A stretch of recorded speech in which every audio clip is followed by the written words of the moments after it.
안녕하세요. 역지사지입니다. 오늘 하루도 정말 수고하셨습니다. 분명히 옳은 방향이라고 믿었는데 어느 순간 돌이킬 수 없는 곳까지 와 있었던 경험 한 번쯤 있지 않으셨나요? 여기까지 왔는데 조금만 더 가면 될 것 같은데 하는 마음에 멈추지 못했던 그런 순간이요. 오늘 밤은 세상을 정복했던 한 남자가 단 한 번의 오판으로 모든 것을 잃어가던 기나긴 겨울의 이야기를 들려드릴게요. 그것은 단순히 전쟁에서 진 이야기가 아니라 너무 많이 이겨온 사람이 자기 자신에게 지는 이야기이기도 합니다. 천천히 숨을 고르시고요. 오늘 밤도 편안히 주무세요. 1812년 6월의 니에멘 강대는 유난히 고요했는데 그 고요함이 무언가의 전조인 것처럼 강물은 빛 한 점 없이 검고 평온하게 흘렀으며 강 너머로는 광활하고 어두운 러시아의 대지가 지평선 끝까지 끝도 없이 펼쳐져 있었습니다. 그리고 바로 그 강 앞에 60만 명의 사람들이 서 있었습니다. 프랑스인, 폴란드인, 독일인, 이탈리아인, 오스트리아인, 에스파냐인, 포르투갈인, 네덜란드인까지 유럽의 거의 모든 나라에서 진집되거나 자원에 모인 병사들이 하나의 깃발 아래 직결한 채 강 너머의 어둠을 바라보고 있었습니다.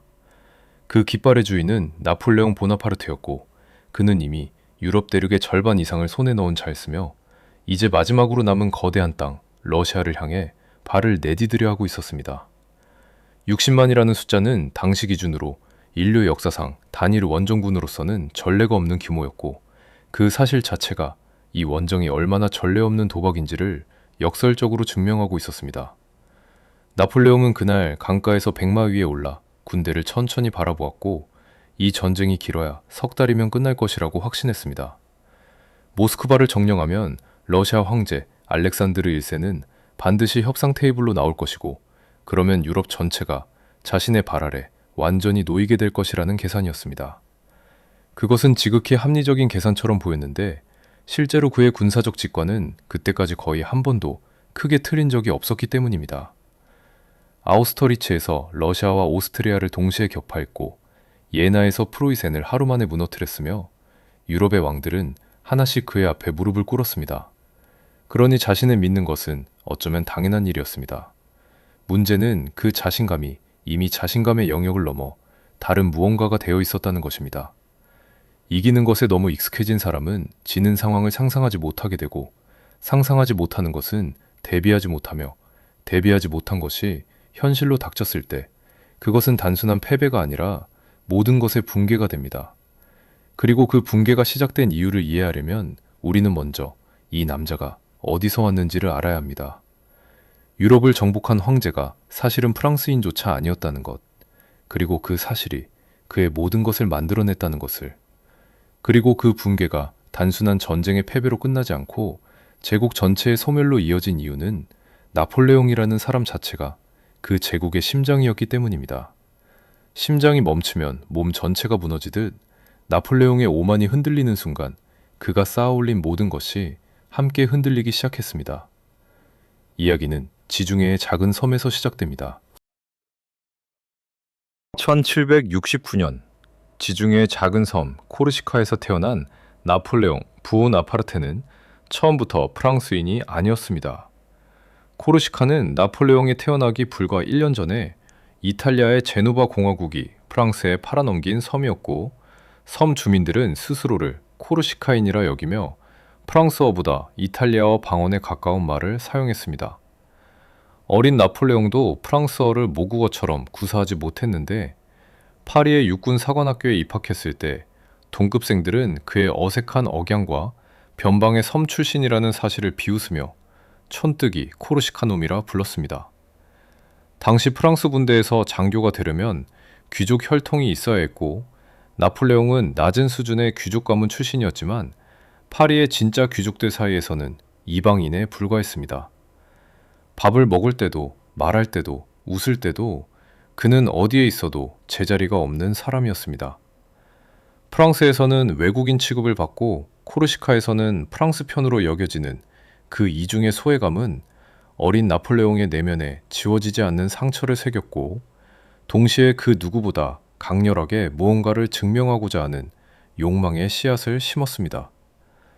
나를 비웃는 자들 앞에 언젠가 반드시 다른 사람으로 서고야 말겠다는 그 욕망이 훗날 유럽을 뒤흔드는 힘의 원천이 됩니다. 나폴레옹에게는 두 가지 뛰어난 능력이 있었는데, 하나는 수학과 포경술에 대한 비범한 재능이었고, 다른 하나는 책을 통해 세상을 배우는 지독한 독서 습관이었습니다.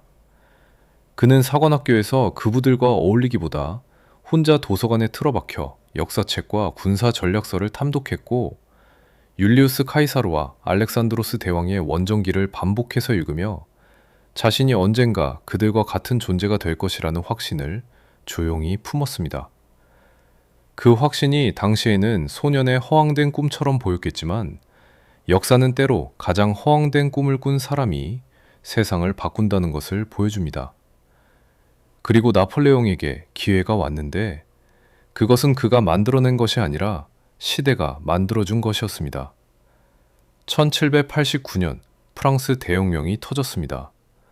왕과 귀족의 세상이 무너지고 모든 것이 뒤집어지기 시작한 그 격변 속에서 코르시카 출신의 이방인 소년에게도 처음으로 능력으로 올라갈 수 있는 문이 열렸습니다. 혁명이 귀족 장교들을 몰아내면서 만들어진 그 빈자리가 나폴레옹이라는 씨앗이 뿌리를 내릴 토양이 된 것입니다. 1793년 나폴레옹은 왕당파가 장악한 툴롱 항구 탈환 작전에서 탁월한 포병 전술로 결정적인 공을 세웠고 24살의 나이에 준장으로 진급했습니다. 그를 비웃던 자들은 이제 그의 이름 앞에서 고개를 숙였고, 파리의 정치인들은 이 젊고 유능한 장군에게 주목하기 시작했습니다.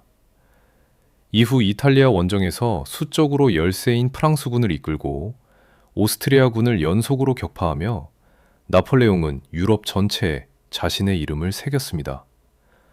코르시카의 외톨이 소년이 프랑스 역사의 중심으로 걸어 들어오고 있었고, 그 빠른 상승의 이면에는 단 한 번도 멈추어 본 적 없다는 사실이 자리하고 있었습니다. 한 번도 지지 않은 사람은 지는 법을 배우지 못하는 법이고, 지는 법을 모르는 사람은 가장 치명적인 순간에 멈추지 못합니다. 그 멈추지 못함의 끝에 무엇이 기다리는지를 나폴레옹은 아직 알지 못했습니다. 그 답을 알게 되는 것은 황제의 자리에 오른 다음의 일이었고, 그 황제의 탄생은 단순한 권력의 이야기가 아니라 한 시대 전체가 뒤집히는 이야기였습니다. 혁명이 왕의 머리를 잘라낸 지 10년이 지난 1804년, 프랑스에는 새로운 왕이 탄생했습니다. 아니, 정확하게는 왕이 아니라 황제였는데, 그 황제는 신에게도 교회에게도 권위를 빌리지 않겠다고 선언한 인물이었습니다. 파리 노트르담 대성당에서 거행된 황제 대관식, 교황 비오 7세가 직접 파리까지 와서 대관식을 집전하는 그 자리에서 나폴레옹은 교황의 손에서 왕관을 빼앗아 스스로 자신의 머리에 얹었습니다. 중세 유럽에서 왕이 왕관을 받는 것은 신으로부터 권위를 위임받는다는 의미였는데, 나폴레옹은 그 천년의 전통을 단 하나의 행동으로 부정해버린 것입니다. 교황은 굴욕을 참으며 그 자리에 앉아 있어야 했고, 유럽의 왕들은 경악했으며 프랑스 국민들은 열광했습니다. 그 자리에서 나폴레옹이 측근에게 조용히 말했다고 전해집니다. 내 권력은 내가 만든 것이오. 아무도 그것을 나에게 준 것이 아니오. 그 말은 오만이었지만 동시에 진실이었고, 그 진실이 바로 이 남자의 가장 빛나는 면이자 가장 위험한 면이었습니다. 황제가 된 나폴레옹은 군사적 천재성을 유감없이 발휘하며 유럽을 빠르게 재편했습니다. 1805년 아우스터리츠 전투에서는 러시아와 오스트리아의 연합군을 상대로 역사상 가장 완벽한 전술적 승리 중 하나를 거뒀는데, 그는 자신의 오른쪽 측면을 의도적으로 취약하게 드러내 상대가 그곳으로 병력을 집중시키도록 유인했고, 바로 그 순간 적의 중앙이 얇아진 틈을 파고들어 연합군을 두 개로 갈라버렸습니다. 오전 중에 전투가 끝났고 러시아와 오스트리아의 황제들은 전장을 피해 달아났습니다.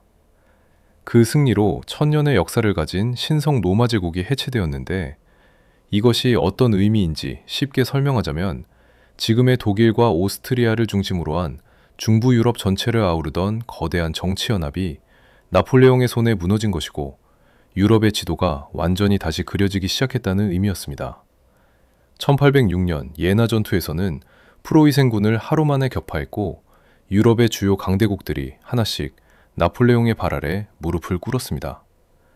1807년 나폴레옹은 러시아의 알렉산드르 1세와 역사적인 회담을 가졌습니다. 두 황제가 니에멘강 한가운데 뗏목 위에서 마주 앉아 유럽의 운명을 단판지은 그 장면은 당시 유럽 전체에 충격을 주었습니다. 알렉산드르는 나폴레옹의 매력과 카리스마에 압도되어 거의 친구처럼 그를 대했고 두 사람은 동맹을 약속하며 악수를 나눴습니다. 그 자리에서 알렉산드르는 웃었지만 러시아로 돌아간 그의 내면에는 굴욕과 분노가 자라나고 있었습니다. 조약의 내용이 불평등했기 때문입니다. 그 감정이 훗날 나폴레옹의 모든 강화 제안에 침묵으로 응답하게 만드는 이유가 되지만 그것은 아직 먼 미래의 일이었습니다. 지금 당장 나폴레옹에게는 더 시급한 문제가 있었는데 아무리 육지를 정복해도 끝내 굴복시킬 수 없는 단 하나의 적이 바다 건너에서 그를 비웃고 있었기 때문입니다. 그 적의 이름은 영국이었고 영국과의 싸움이 결국 러시아로 가는 길을 만들게 됩니다. 나폴레옹이 아무리 유럽 대륙을 장악해도 끝내 손에 닿지 않는 곳이 있었는데 그것은 바다 건너의 영국이었습니다. 1805년 트라팔가르 해전에서 영국의 넬슨 제독이 이끄는 함대가 프랑스와 에스파냐의 연합 함대를 완전히 격파하면서 나폴레옹은 바다를 통해 영국을 직접 공격하는 것이 불가능하다는 냉혹한 현실을 받아들여야 했습니다. 넬슨은 그 전투에서 전사했지만 영국 해군의 패권은 오히려 더 굳건해졌고 육지에서는 누구도 나폴레옹을 막지 못했지만 바다에서는 영국이 넘지 못할 벽이었습니다. 나폴레옹은 그 벽을 군사력이 아닌 다른 방법으로 허물기로 했습니다. 영국을 굶겨 죽이겠다는 발상이었는데 그 방법이 바로 대륙 봉쇄령이었습니다. 총과 칼 대신 교역을 막는 방식으로 섬나라를 무릎 꿇리겠다는 것이었습니다. 1806년 베를린 칙령으로 선포된 대륙 봉쇄령의 내용은 간단했습니다. 자신이 지배하는 유럽 대륙의 모든 나라는 영국과 어떤 교역도 해서는 안 된다는 것이었습니다. 쉽게 설명하자면 이렇습니다. 지금 우리가 어떤 나라에 경제 제재를 가할 때 그 나라와 거래하는 것을 막는 방식을 쓰는데 나폴레옹은 200여 년 전에 이미 그것을 유럽 대륙 전체 규모로 시도한 것입니다. 영국이 섬나라이고 무역에 의존한다는 사실을 알고 그 무역줄을 끊어 경제를 질식시키겠다는 논리였습니다. 원리는 합리적이었고 논리는 타당했습니다. 그러나 현실에서 이것은 심각한 역효과를 낳았는데 영국과 교역하지 못하게 된 유럽의 나라들 역시 극심한 경제적 타격을 입었기 때문입니다. 상처를 주려다 자신도 함께 피를 흘리는 방식이었습니다. 영국산 직물과 기계류에 의존하던 유럽의 상인들과 시민들은 물자 부족과 가격 폭등에 시달렸고 나폴레옹의 동맹국들조차 눈앞의 이익을 위해 몰래 영국과 교역을 이어갔습니다. 그리고 봉쇄령이 가장 노골적으로 무력화된 것이 바로 러시아에서였습니다. 알렉산드르 1세는 틸지트 동맹 조약에 따라 봉쇄령에 참여하기로 약속했지만 러시아 귀족들과 지주들의 경제적 불만이 거세지면서 1811년부터 사실상 영국 상선들의 입항을 묵인하기 시작했습니다. 자국 귀족들의 생계가 걸린 문제였기에 알렉산드르도 어쩔 수 없었지만 나폴레옹에게 그것은 단순한 조약 위반이 아니었습니다. 자신의 권위에 대한 공개적인 도전이었습니다. 이 도전을 묵인하면 다른 나라들도 뒤따를 것이고 그러면 봉쇄령 전체가 무너집니다. 나폴레옹은 선택의 기로에 섰고 그가 내린 선택은 그 자신과 60만 명의 운명을 영원히 바꾸게 됩니다. 그리고 그 선택을 이해하려면 나폴레옹이 얼마나 깊이 자신을 믿는 사람이었는지를 먼저 이해해야 합니다. 러시아가 봉쇄령을 어기고 있다는 것을 알게 된 나폴레옹이 내린 결론은 하나였습니다. 러시아를 직접 쳐서 굴복시키겠다는 것이었습니다. 1812년 초봄, 그가 러시아 원정을 공식적으로 결심했을 때 주변에는 이를 만류하려는 목소리들이 분명히 있었습니다.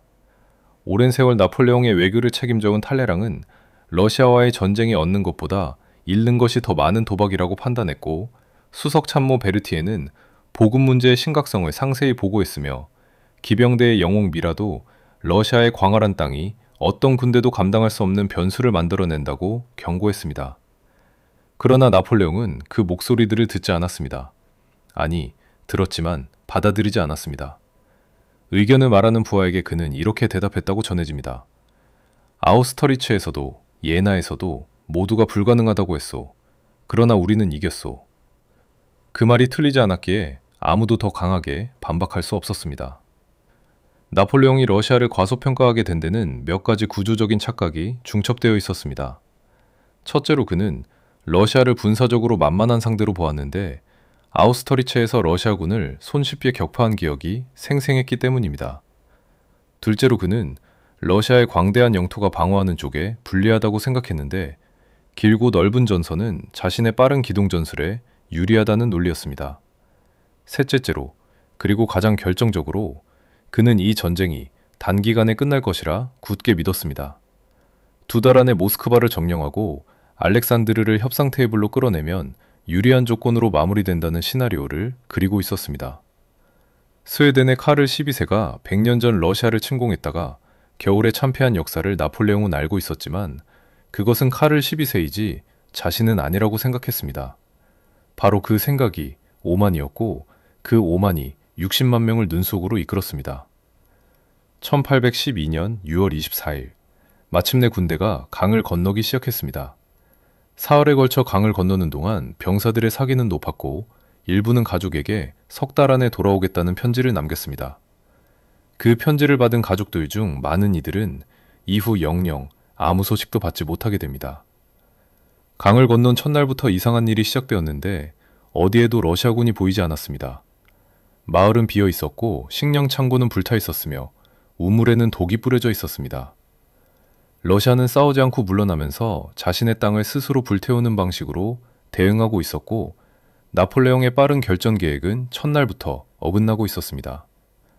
그리고 어긋난 계획의 대가는 예상보다 훨씬 빠르게, 훨씬 잔인하게 나타나기 시작했습니다. 강을 건너는 순간만 해도 모든 것이 계획대로인 것처럼 보였습니다. 사흘 밤낮 동안 임시부교의로 보병의 군화소리, 기병의 말발굽 소리, 포병의 무거운 바퀴 소리가 끊임없이 이어졌고 그 거대한 물결은 유럽 전체가 하나의 방향으로 움직이는 것처럼 보였습니다. 나폴레옹의 그랑 아르메, 즉 위대한 군대는 유럽 전역에서 선발된 정예 병사들이었고 그들은 아우스터리츠의 영광을 기억하며 황제와 함께라면 불가능이 없다는 믿음을 품고 있었습니다. 당시 한 중인은 일기에 이렇게 썼습니다. 우리 모두는 크리스마스 전에 집에 돌아가게 될 것이다. 황제께서 그렇게 하실 것이다. 그 믿음이 얼마나 순수하고 얼마나 잘못된 것인지를 그 중인은 몇 달 뒤 혹독하게 깨닫게 됩니다. 강을 건넌 그 설레는 발걸음이 생사를 건 도주의 첫걸음이었다는 것을 그들은 아직 알지 못했습니다. 강을 건넌 직후부터 예상치 못한 문제들이 연달아 드러나기 시작했습니다. 나폴레옹의 전략은 빠른 기동으로 러시아군을 추격해 대규모 결전을 벌이고 섬멸하는 것이었는데 러시아군은 교전을 철저히 피하며 내륙으로 계속 물러났습니다. 추격하면 물러나고 진격하면 또 물러나는 그 반복 속에서 프랑스군은 매일 수십 킬로미터씩 전진했지만 싸울 상대가 없었습니다. 결전이 없으면 승리가 없고 승리가 없으면 알렉산드르를 협상 테이블로 끌어낼 수 없었습니다. 나폴레옹은 당혹감을 감추며 계속 전진했지만 그가 세운 계획의 핵심 전제 자체가 흔들리고 있었습니다. 적이 싸우지 않으면 어떻게 할 것인가? 그 질문에 대한 답이 계획 안에 없었습니다. 나폴레옹은 처음으로 답이 없는 상황 앞에 서 있었습니다. 그리고 그 답 없음이 이 원정의 진짜 시작이었습니다. 보급은 더 심각한 문제였습니다.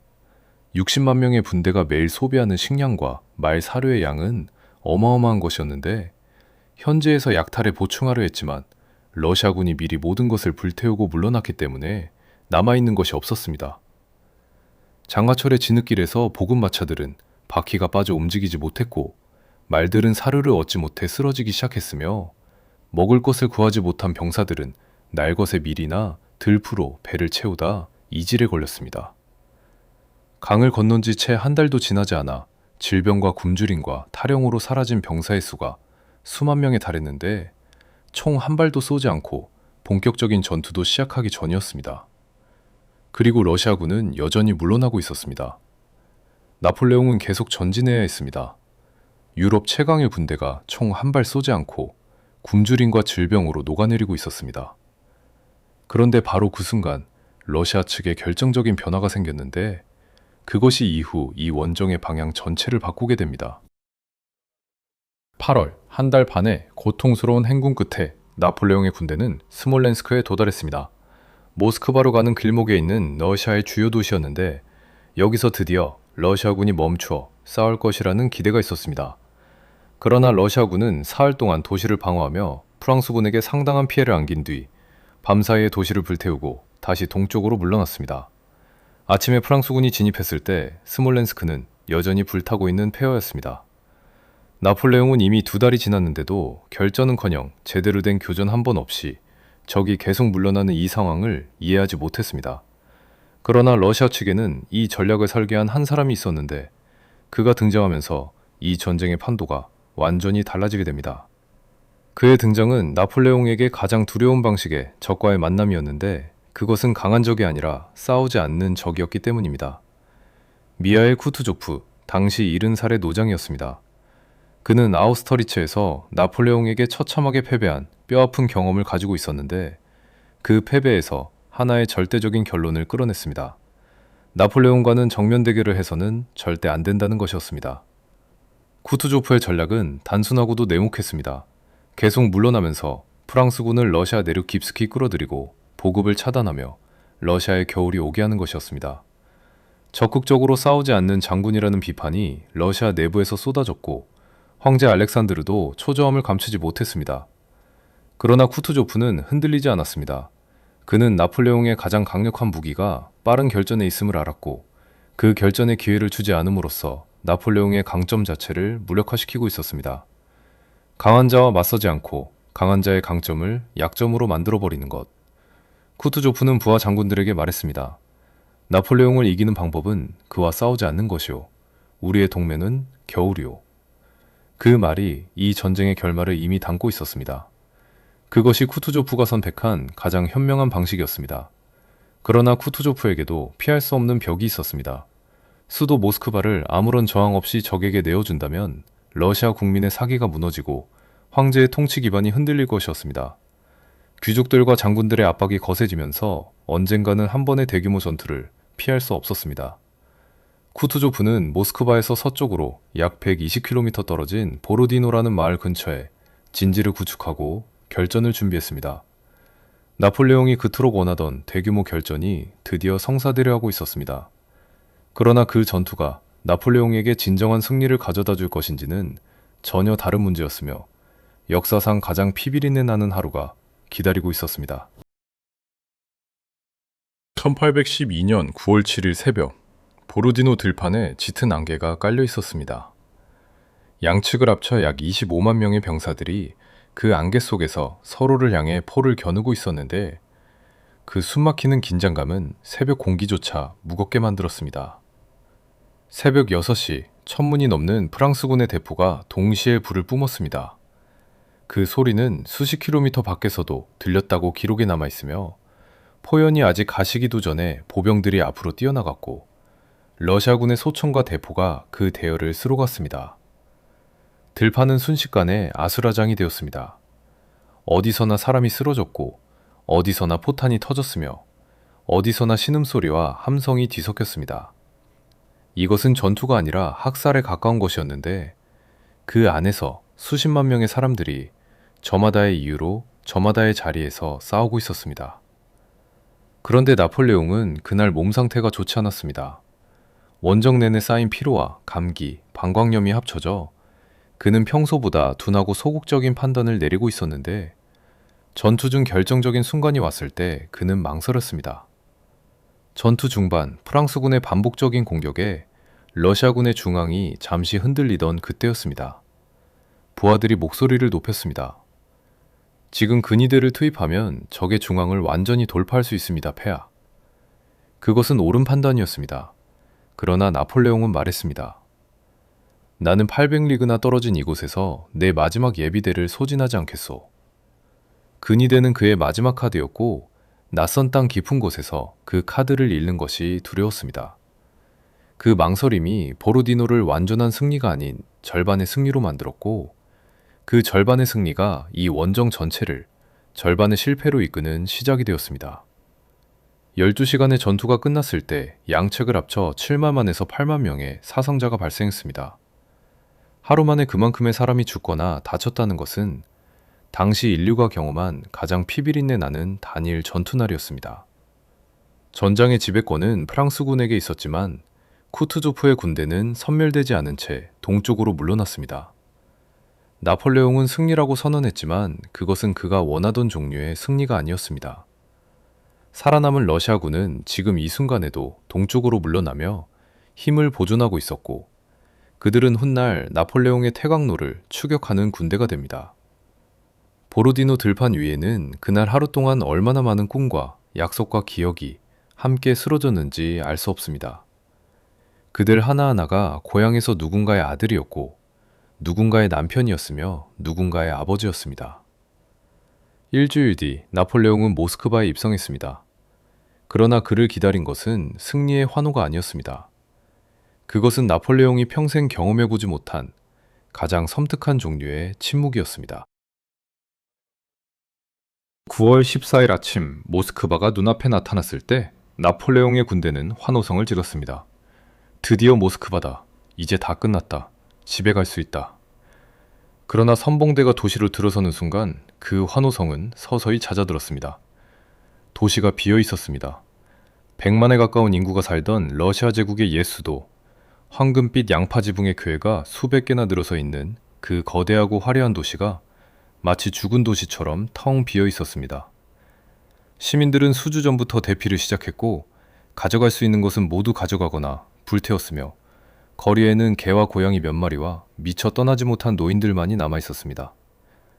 나폴레옹은 크렘린 궁전으로 들어가 알렉산드르의 강화 제안을 기다렸습니다. 수도를 점령당하면 협상을 요청하는 것이 나폴레옹이 알고 있는 전쟁의 문법이었습니다. 그러나 알렉산드르는 아무 연락도 해오지 않았습니다. 하루가 지나고 일주일이 지나도 침묵만이 이어졌습니다. 그리고 입성 첫날 밤부터 모스크바 곳곳에서 불이 나기 시작했습니다. 처음에는 실수나 약탈자들이 낸 불이라고 생각했지만 이튿날 새벽부터 도시의 여러 지점에서 동시다발적으로 화염이 치솟았고 프랑스군이 한쪽에 불을 끄면 다른 곳에서 또 불이 났습니다. 모스크바 시장 로스토프친이 도시를 떠나기 전에 미리 방화를 지시했다는 것이 나중에 밝혀졌는데 적에게 내어주느니 차라리 스스로 태워버리겠다는 결의였습니다.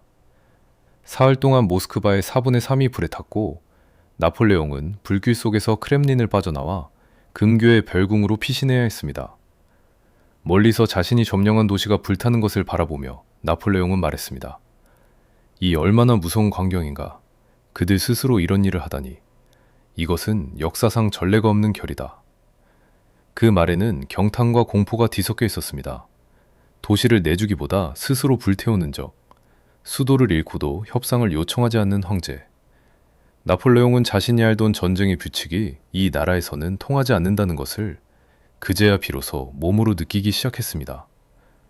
불탄 모스크바 안에서 병사들의 규율이 무너지기 시작했고 일부는 남아있는 건물에서 약탈을 했으며 밤마다 어디선가 새로운 불이 났습니다.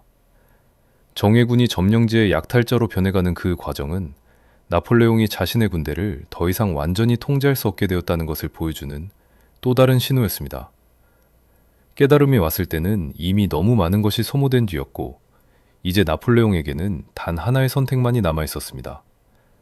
점령한 도시가 스스로 불타오르는 그 광경은 나폴레옹이 평생 배운 전쟁의 교과서 어디에도 없는 장면이었습니다. 기다리는 것이었습니다. 그리고 그 기다림이 모든 것을 돌이킬 수 없게 만들었습니다. 모스크바에서 나폴레옹은 5주를 보냈습니다.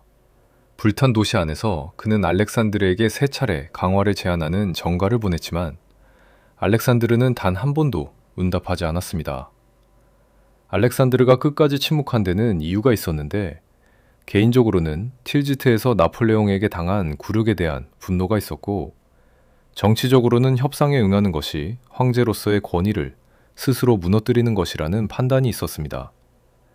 러시아 정교회는 나폴레옹을 적그리스도로 규정하고 이 전쟁을 성전으로 선포했는데, 그러한 분위기 속에서 황제가 협상 테이블에 앉는 것은 종교적으로도 용납될 수 없는 일이었습니다. 알렉산드르는 측근에게 말했습니다. 나는 수영을 기르고 감자를 먹으며 시베리아에서라도 싸울 것이다. 나폴레옹과는 결코 평화를 맺지 않겠다. 그 말은 허풍이 아니었습니다. 그리고 그 침묵 앞에서 나폴레옹은 처음으로 자신의 계획이 완전히 잘못되었다는 것을 인정해야 했습니다. 나폴레옹은 기다리는 동안 점점 초조해졌고, 가을이 깊어갈수록 밤의 기온이 빠르게 떨어지기 시작했습니다. 불탄 도시에서 병사들은 식량과 연료를 구하기 어려웠고, 귀족 저택에서 가구를 뜯어 불을 피웠으며 규율이 무너지면서 약탈과 다툼이 늘어났습니다. 나폴레옹의 참모들은 하루라도 빨리 모스크바를 떠나야 한다고 간청했습니다. 그러나 나폴레옹은 결정을 미루었습니다. 여기까지 왔는데 빈손으로 물러날 수는 없다는 마음과 조금만 더 기다리면 알렉산드르가 연락해올 것이라는 기대가 그를 붙잡고 있었습니다. 날이 가면 갈수록 철수할 수 있는 시간이 줄어들고 있었는데, 나폴레옹은 그것을 알면서도 떠나지 못했습니다. 여기까지 왔는데 조금만 더. 바로 이 마음이 이 원정 전체를 관통하는 가장 인간적이고 가장 치명적인 감정이었습니다. 철수 결정이 내려진 것은 10월 19일이었고 모스크바에 입성한 지 35일이 지난 뒤였으며, 러시아의 첫 번째 눈은 이미 내리기 시작하고 있었습니다. 나폴레옹은 크렘린 궁전을 폭파하도록 명령했지만 도화선이 빗속에서 제대로 타지 않아 궁전은 완전히 파괴되지 않았습니다. 목표는 있었지만 실행이 따라주지 않는 이 원정 전체의 운명을 상징하는 것 같은 장면이었습니다. 그리고 모스크바를 등진 순간부터 이것은 전쟁이 아니라 생존의 문제가 되었습니다.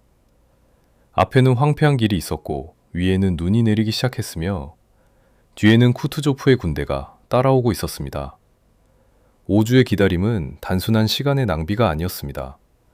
그것은 이 원정 전체의 결말에 쓴 가장 결정적인 오판이었습니다. 퇴각이 시작되었습니다. 그리고 그 퇴각은 인류 역사상 가장 처참한 군사적 붕괴가 되어갈 것이었습니다. 모스크바를 떠난 그 순간부터 나폴레옹의 위대한 군대는 무너지기 시작했습니다. 처음에는 질서 있게 시작된 철수였지만 상황은 빠르게 악화되었습니다. 나폴레옹은 오던 길과 다른 남쪽 경로로 철수해 식량이 남아있는 지역을 통과하려 했는데, 쿠투조프의 군대가 말로 야로슬라베체에서 그 길을 막아섰고, 이틀에 걸친 치열한 전투 끝에 나폴레옹은 결국 오던 길, 이미 자신들이 지나오면서 모든 것을 소진해버린 그 황폐한 길로 되돌아갈 수밖에 없었습니다. 오던 길에는 먹을 것이 아무것도 남아있지 않았고 불타버린 마을들과 얼어붙기 시작하는 들판만이 그들을 기다리고 있었습니다. 한때 가장 강력한 군대였던 그랑 아르메가 이제 추위와 굶주림을 피해 달아나는 인간들의 군집이 되어가고 있었습니다. 퇴각의 길은 전진의 길보다 훨씬 길고 훨씬 잔인하게 느껴졌습니다. 10월 말부터 기온이 급격히 떨어졌습니다. 러시아의 겨울은 서유럽의 그것과는 차원이 달랐는데, 영하 20도, 30도로 오르내리는 혹한 속에서 여름용 군복을 입은 채 행군하는 병사들은 하나둘씩 쓰러지기 시작했습니다. 손과 발에 동상이 오면 처음에는 감각이 없어지다가 나중에는 살이 썩기 시작했는데, 발가락이 떨어져 나간 채로도 계속 걸어야 했던 병사들의 기록이 살아남은 자들을 회고록에 생생하게 남아있습니다.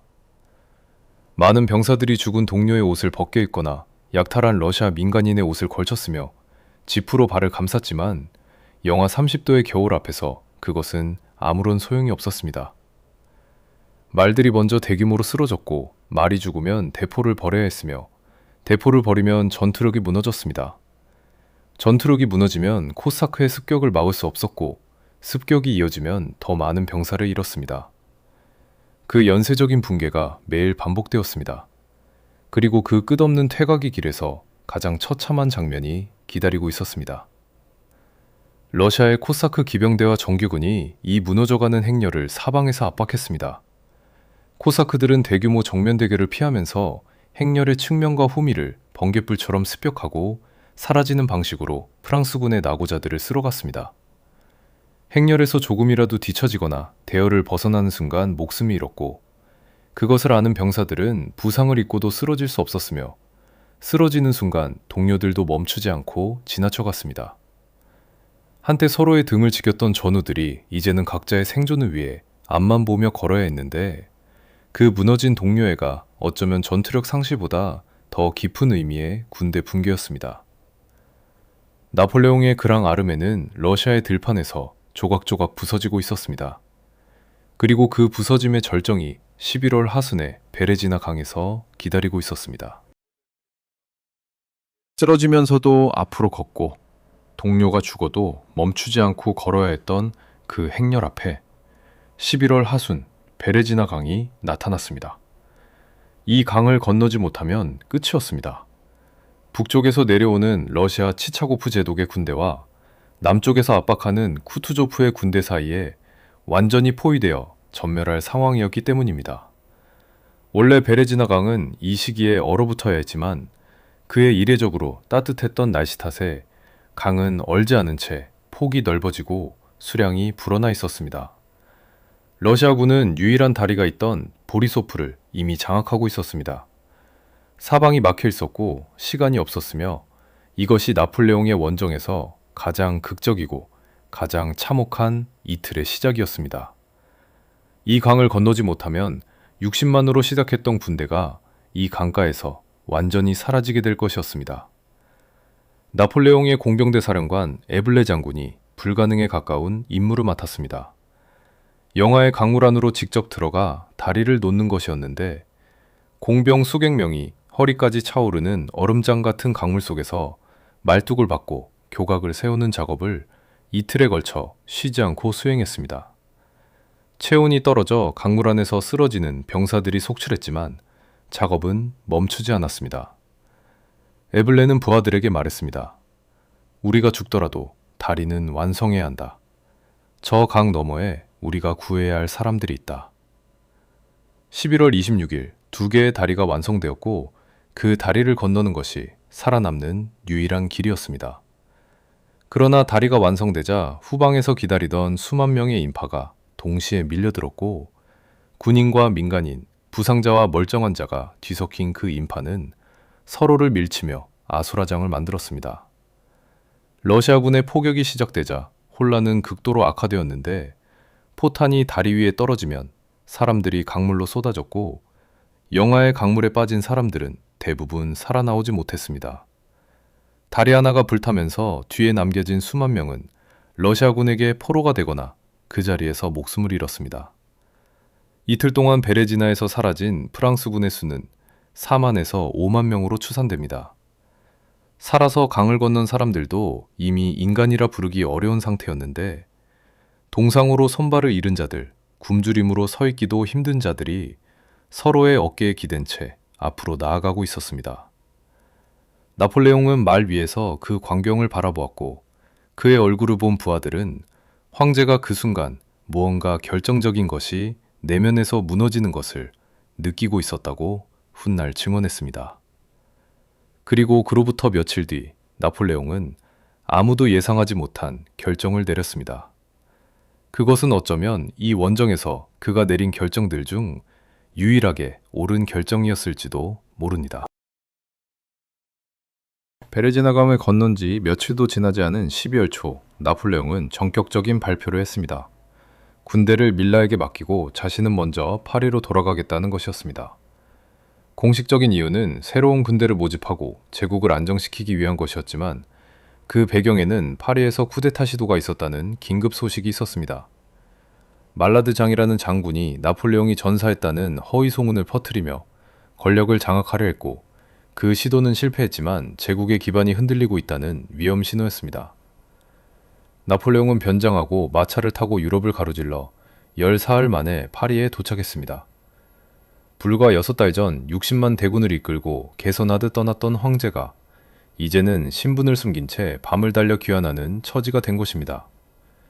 그 두 장면 사이의 간극이 이 원정에 얼마나 모든 것을 바꾸어 놓았는지를 말없이 증언하고 있었습니다. 파리에 돌아온 나폴레옹이 마주한 유럽은 근본적으로 달라져 있었습니다. 러시아 원정에 참혹한 결과가 전 유럽에 알려지면서 지금까지 나폴레옹에게 굴복해 있던 나라들이 다시 고개를 들기 시작했습니다. 그것은 단순히 군사력의 균형이 바뀐 것이 아니라 나폴레옹이 무적이 아닐 수도 있다는 인식의 변화였습니다.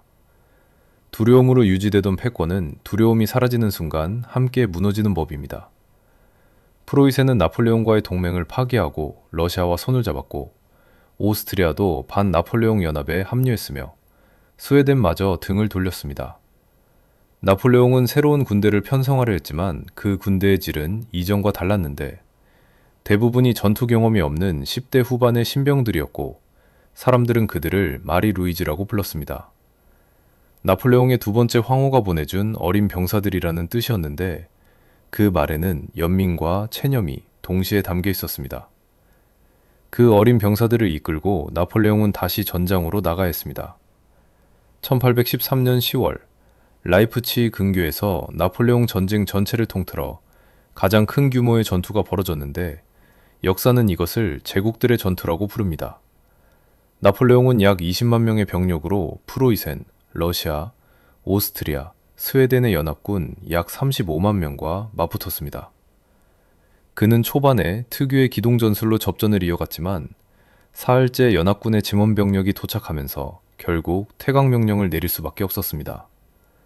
퇴각 도중 또다시 베레지나에서와 같은 비극이 반복되었습니다. 다리를 너무 일찍 폭파한 탓에 약 3만 명이 도시 안에 갇혔고 그들은 포로가 되거나 전투 중에 목숨을 잃었습니다. 같은 실수가 같은 방식으로 반복된다는 것은 이미 지휘체계 전체가 무너지고 있다는 증거였습니다. 그리고 나폴레옹에게는 이제 마지막 기회가 한 번 더 찾아옵니다. 그것이 바로 백일천하였습니다. 1814년 3월, 연합군이 파리에 입성하면서 나폴레옹의 원수들과 원로원은 퇴위를 요구했습니다. 황제를 위해 끝까지 싸우겠다고 맹세했던 이들이 가장 먼저 무릎을 꿇었고 나폴레옹은 지중해의 작은 섬 엘바로 유배되었습니다.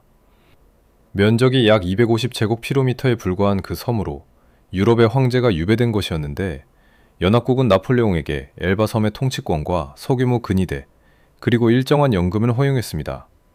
나폴레옹은 엘바에서 섬을 효율적으로 통치하며 도로를 닦고 광산을 개발하고 농업을 개량했습니다. 그 왕성한 행정 능력은 황제 시절 그대로였는데 그러나 그것이 그의 진짜 마음이 아니었다는 것은 모두가 알고 있었습니다. 그는 끊임없이 유럽의 소식을 접하려 했고 프랑스에서 루이 18세의 왕정 복고에 불만을 가진 사람들이 자신을 그리워한다는 소식에 귀를 기울였으며 기회를 계산하고 있었습니다. 1815년 2월, 나폴레옹은 연합국의 감시를 피해 엘바를 탈출했습니다. 약 1000명의 병사와 함께 배를 타고 프랑스 남부 해안에 상륙한 그는 파리를 향해 북쪽으로 행군했습니다. 나폴레옹을 저지하기 위해 파견된 프랑스 정부군 앞에 그가 홀로 걸어나가 외투를 열어젖히며 말했습니다. 나를 죽이고 싶은 자가 있다면 황제를 쏘아라. 병사들은 총을 내리고 황제 만세를 외쳤습니다. 그 장면이 여러 지점에서 반복되면서 나폴레옹은 한 발의 총성도 없이 파리로 입성했고 루이 18세는 황급히 도망쳤습니다. 역사는 그 기간을 백일천하라고 부릅니다. 그것은 나폴레옹의 마지막 불꽃이었습니다. 유럽의 연합국들은 즉시 다시 군대를 집결했고 나폴레옹에게는 연합군이 완전히 집결하기 전에 선제 공격으로 각계격파하는 것 외에 선택지가 없었습니다. 그리고 그 마지막 도박의 무대가 워털루였습니다. 1815년 6월 18일 벨기에의 워털루 남쪽 들판에서 나폴레옹은 마지막으로 황제로서 군대를 지휘했습니다. 그는 약 7만 2천 명의 병력으로 웰링턴의 영국군과 대치하고 있었는데 한나절 행군거리 안에 프로이센군이 접근하고 있었고 그들이 도착하기 전에 영국군을 무너뜨려야 했습니다. 전날 내린 폭우로 들판이 질퍽하게 젖어 있었기 때문에 나폴레옹은 땅이 마를 때까지 공격을 미루었는데 그 기다림이 프로이센군에게 접근할 시간을 주었습니다. 이 원정에서 처음부터 반복된 패턴이었습니다. 결정을 미루는 것, 조금만 더 기다리면 될 것 같은 마음, 그리고 그 기다림이 상황을 돌이킬 수 없게 만드는 것. 저녁 무렵 프로이센군이 전장에 도착했고 한 번도 패배하지 않은 불패의 근위대가 처음으로 무너졌습니다. 불패의 근위대가 패했다는 소문이 퍼지는 순간 프랑스군 전체가 붕괴했고 나폴레옹의 마지막 도박은 그렇게 끝났습니다. 워털루 이후 나폴레옹이 유배된 곳은 세인트 헬레나 섬이었습니다. 아프리카 서쪽 대서양 한가운데 있는 이 작은 화산섬은 가장 가까운 육지까지도 2000km 이상 떨어진 지구상에서 가장 고립된 곳 중 하나였습니다. 엘바에서의 탈출을 경험한 연합국은 이번에는 어떤 여지도 허용하지 않았는데 섬에는 영국군 수비대가 상주했고 해안에는 순찰선이 돌았으며 나폴레옹은 정해진 구역 밖으로는 나갈 수 없었습니다. 로우드 하우스라는 습하고 바람이 많이 드는 저택에서 영국 총독 허드슨노의 감시 아래 생활해야 했던 나폴레옹은 총독과 끊임없이 갈등을 빚었는데 총독이 그를 황제가 아닌 보너파르트 장군이라고 부른 것에 격렬하게 반발했습니다. 황제라는 호칭, 그것이 그에게 남은 마지막 존엄이었기 때문입니다. 유럽을 지배했던 황제가 대서양의 돌섬 위에서 자신의 이름을 지키기 위해 싸우고 있었습니다. 그러나 그 섬에서 나폴레옹은 일생의 마지막 전쟁을 치르고 있었습니다. 총이 아닌 말로 하는 전쟁이었는데 역사에서 자신을 어떻게 기억하게 만들 것인가의 전쟁이었습니다. 그는 측근들에게 자신의 회고와 진술을 받아 적게 했고 그 내용을 의도적으로 구성했습니다. 자신을 혁명의 이상을 수호하려 한 지도자로 유럽의 낡은 왕정들이 두려움과 시기심으로 끊임없이 공격했기 때문에 어쩔 수 없이 싸워야 했던 인물로 그렸습니다.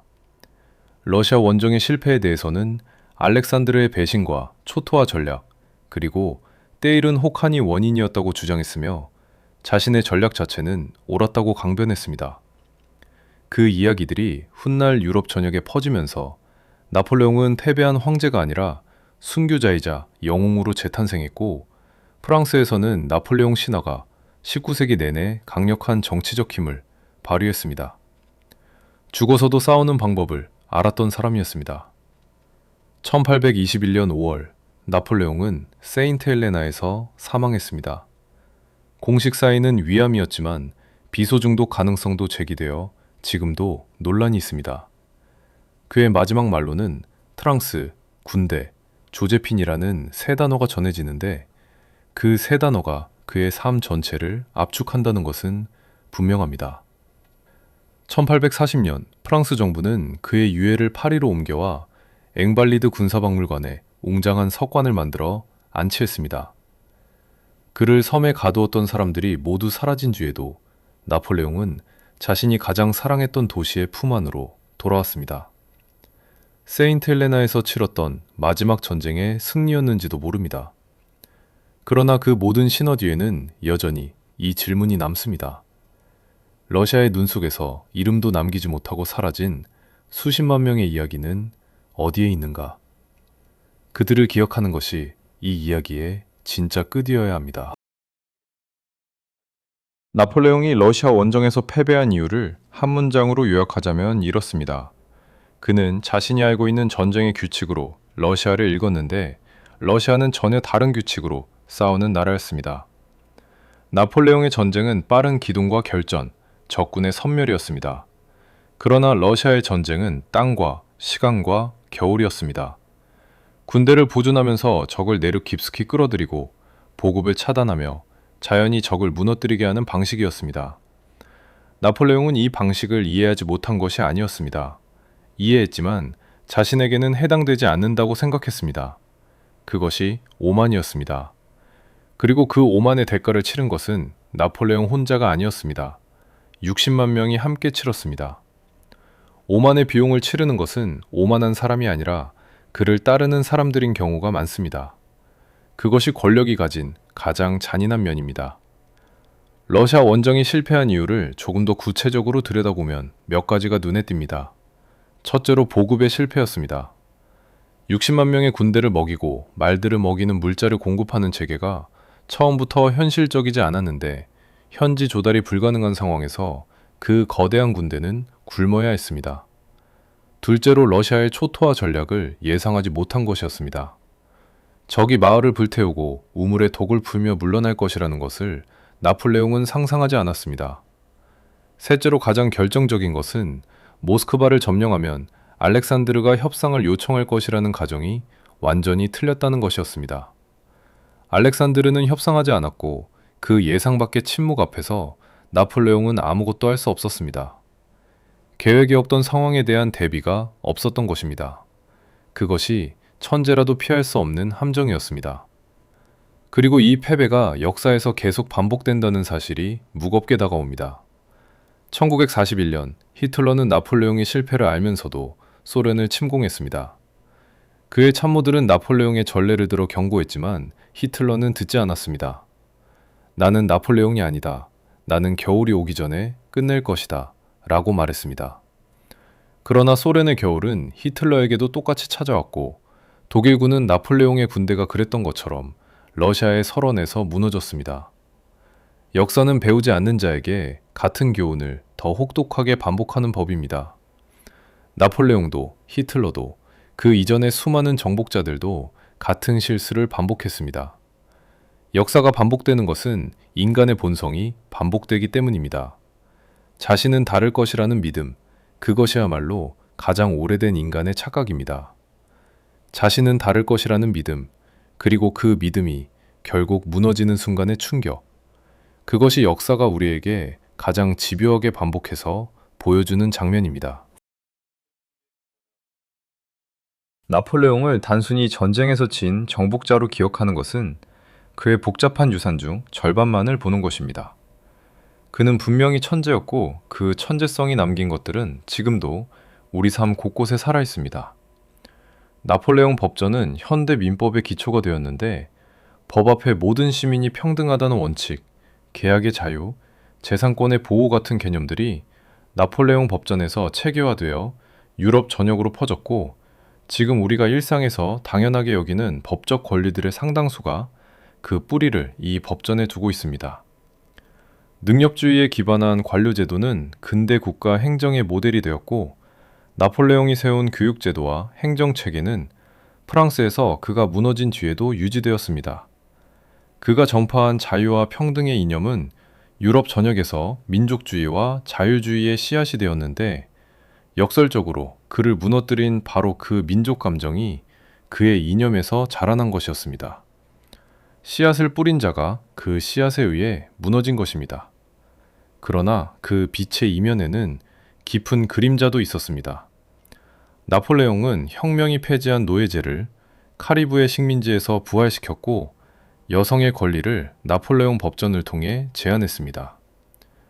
그가 일으킨 전쟁들에서 죽어간 사람의 수는 유럽 전체를 통틀어 수백만 명에 달한다고 추산됩니다. 러시아 원정의 희생자만으로도 수십만 명이었고 나폴레옹 전쟁 전체로 보면 그 숫자는 훨씬 커집니다. 그 죽음들은 역사책의 각주로 처리되는 경우가 많지만 그 각주들 하나하나가 한 사람의 전생이었습니다. 혁명의 아들이 혁명의 이상을 전파하다가 혁명의 힘에 의해 무너진 것. 해방자를 자처했지만 정복자로 기억되는 것. 그것이 나폴레옹의 이야기가 단순한 승리와 패배의 서사를 넘어서는 이유입니다. 우리가 나폴레옹을 계속 이야기하는 것은 그가 위대해서가 아니라 그의 이야기가 인간이라는 존재에 대해 너무 많은 것을 말해주기 때문입니다. 나폴레옹이라는 인물이 우리에게 여전히 흥미로운 것은 그가 완전한 악당도 아니고 완전한 영웅도 아니기 때문입니다. 그는 시대가 만들어낸 가능성의 아이였고 그 가능성을 최대한으로 실현했지만 동시에 그 가능성의 한계를 넘으려다 모든 것을 잃었습니다. 코르시카의 외톨이 소년이 유럽의 황제가 되는 것이 가능했던 시대, 그리고 그 황제가 러시아의 눈 속에서 모든 것을 잃는 것 역시 가능했던 시대. 나폴레옹은 그 시대의 가장 극적인 산물이었습니다. 나폴레옹이 유럽에 심어놓은 법과 제도와 이념의 씨앗들은 그가 세인트 헬레나에서 눈을 감은 뒤에도 계속 자라났고 오늘날 우리가 사는 세상의 많은 부분을 그 뿌리에서 찾을 수 있습니다. 그것이 나폴레옹이라는 인물을 단순히 과거의 인물로 치부할 수 없는 이유이기도 합니다. 그리고 그 이야기는 200여 년이 지난 지금도 우리에게 무언가를 말하고 있습니다. 나폴레옹 러시아 원정이 역사에 남긴 것은 단순히 전쟁사의 한 페이지가 아닙니다. 그것은 인간의 자기 과신이 어떤 결과를 낳는지에 대한 가장 거대하고 가장 참혹한 기록이며 200여 년이 지난 지금도 전 세계 군사학교에서 교재로 사용되는 살아있는 교훈입니다. 보급선의 중요성, 기후와 지형을 무시한 작전의 위험, 지나친 확장이 가져오는 필연적인 붕괴. 그러나 그 모든 전술적 교훈보다 더 근본적인 것은 이것입니다. 성공은 사람을 자신의 한계로부터 멀어지게 만들고 자신의 한계를 잊은 사람은 가장 위험한 순간에 멈추지 못한다는 것입니다. 나폴레옹이 러시아 원정을 결심했을 때 그는 미친 것이 아니었습니다. 오히려 그의 논리는 충분히 합리적이었습니다. 문제는 그 합리적인 논리가 자신이 알고 있는 세계 안에서만 합리적이었다는 것이고 러시아는 그가 알고 있는 세계 밖에 있었습니다. 그리고 우리도 때로 같은 실수를 합니다. 자신이 알고 있는 세계 안에서만 합리적인 결정을 내리면서 그 세계 밖에 무엇이 있는지를 보지 못하는 것입니다. 러시아 원정에서 살아 돌아온 자는 출발했던 60만 명 중 5분의 1도 채 되지 않았다고 전해집니다. 나머지는 러시아의 들판에서, 베레지나 강의 얼음물 속에서, 퇴각하는 눈보라 속에서 이름 없이 쓰러졌습니다. 그들 중 대부분은 나폴레옹의 꿈을 믿어서 따라간 것이 아니라 그냥 징집된 평범한 사람들이었고 고향에서 기다리는 가족이 있었으며 이 전쟁이 왜 시작되었는지 완전히 이해하지 못한 채 총과 배낭을 들고 걸어 들어간 사람들이었습니다. 어떤 이는 크리스마스 전에 돌아오겠다는 편지를 남겼고 어떤 이는 아내에게 사랑한다는 말을 마지막으로 했으며 어떤 이는 어머니의 얼굴을 마지막으로 떠올리며 눈 속에 쓰러졌습니다. 역사는 나폴레옹을 기억하지만 그 눈 속에서 이름도 남기지 못하고 사라진 수십만 명도 각자의 삶을 살았던 사람들이었습니다. 그들의 이름은 역사책에 없지만 그들의 발자국 위에 이 역사가 서 있습니다. 오늘 밤 이 이야기를 들으시면서 그 이름 없는 발자국들을 한 번쯤 생각해 주셨으면 합니다. 위대한 역사는 언제나 이름 없는 사람들의 희생 위에 서 있습니다. 나폴레옹의 천재성이 역사를 만들었지만 그 역사의 무게를 실제로 짊어진 것은 그 60만 명의 평범한 사람들이었습니다. 그리고 그것을 기억하는 것이 단순히 역사적 사실을 아는 것과 역사를 진정으로 이해하는 것의 차이가 아닐까 합니다. 역지사지, 역사의 입장에서 생각해 보는 것. 나폴레옹의 입장이 아니라 그 눈 속에서 쓰러진 이름 없는 병사의 입장에서 그 관점이 우리로 하여금 역사를 단순한 과거의 이야기가 아닌 지금 우리 삶과 연결된 살아있는 이야기로 느끼게 만듭니다. 200여 년이 지난 지금 나폴레옹 러시아 원정의 흔적은 여전히 곳곳에 살아있습니다. 러시아에서는 매년 보로디노 전투 기념일에 수천 명이 참가하는 재현 행사가 열리고 프랑스에서는 나폴레옹을 역사상 가장 위대한 프랑스인으로 꼽는 여론이 여전히 높습니다. 전 세계 군사학교에서는 이 원정을 실패한 원정의 교과서로 가르치고 경영학 강의에서도 과잉 확장과 보급의 중요성을 설명할 때 나폴레옹을 인용합니다. 심지어 오늘날에도 새로운 시장에 너무 빠르게, 너무 멀리 진출했다가 무너지는 기업들의 사례를 이야기할 때 러시아의 겨울이 비유로 등장합니다. 200여 년 전 러시아의 설원에서 벌어진 그 비극이 지금도 우리에게 말을 걸고 있는 것입니다. 역사는 죽은 것이 아니라 살아있는 것이고 과거의 이야기는 지금의 우리에게도 여전히 의미를 가집니다. 나폴레옹 보나파르트는 코르시카의 가난한 소년에서 유럽의 황제가 되었다가 대서양의 외딴 섬에서 쓸쓸히 생을 마쳤습니다. 그 궤적은 인류 역사상 가장 극적인 개인의 이야기 중 하나이며 우리가 그를 단순히 정복자의 탐욕으로 단죄하는 것도 위대한 영웅으로만 신화화하는 것도 그 복잡한 진실의 일부만을 보는 것입니다. 그는 혁명이 만들어낸 가능성의 아이였고 권력이 인간을 어떻게 변화시키는지를 보여주는 살아있는 교과서였으며 자신의 재능을 너무 사랑한 나머지 그 재능의 한계를 끝내 받아들이지 못했던 인간이었습니다. 뛰어난 사람이 자신의 뛰어남을 믿는 것은 자연스러운 일이고 그 자연스러운 믿음이 어느 지점에서 오만이 드는지의 경계는 언제나 넘어선 뒤에야 보이는 법입니다. 나폴레옹은 그 경계를 넘어선 사람이었고 그 대가는 수십만 명이 함께 치렀습니다. 그러나 그 경계 앞에서 멈출 수 있는 용기야말로 역사가 우리에게 가장 절실하게 가르치려는 것인지도 모릅니다. 오늘 밤 이 이야기를 들으시면서 혹시 지금 자신이 멈춰야 할 곳에서 멈추지 못하고 있는 것은 아닌지 한 번쯤 생각해 보셨으면 합니다. 여기까지 왔는데 조금만 더 가면 될 것 같은데 하는 그 마음이 느껴지신다면 잠시 멈춰 보세요. 러시아의 겨울은 나폴레옹에게 그것을 너무 늦게 알려주었지만 우리에게는 아직 시간이 있습니다. 그리고 오늘 밤 이 이야기와 함께 편안히 쉬시고 내일 아침에는 조금 더 지혜로운 눈으로 세상을 바라보시기를 바랍니다. 역사는 우리에게 실수의 기록이 아니라 더 나은 선택을 할 수 있게 해주는 이정표입니다. 그리고 역사를 공부한다는 것은 과거를 기억하는 것이 아니라 과거로부터 지금을 바라보는 눈을 얻는 것입니다. 나폴레옹의 이야기는 그래서 200여 년이 지난 지금도 끝나지 않았습니다. 오늘 밤도 잘 자세요. 역지사지였습니다.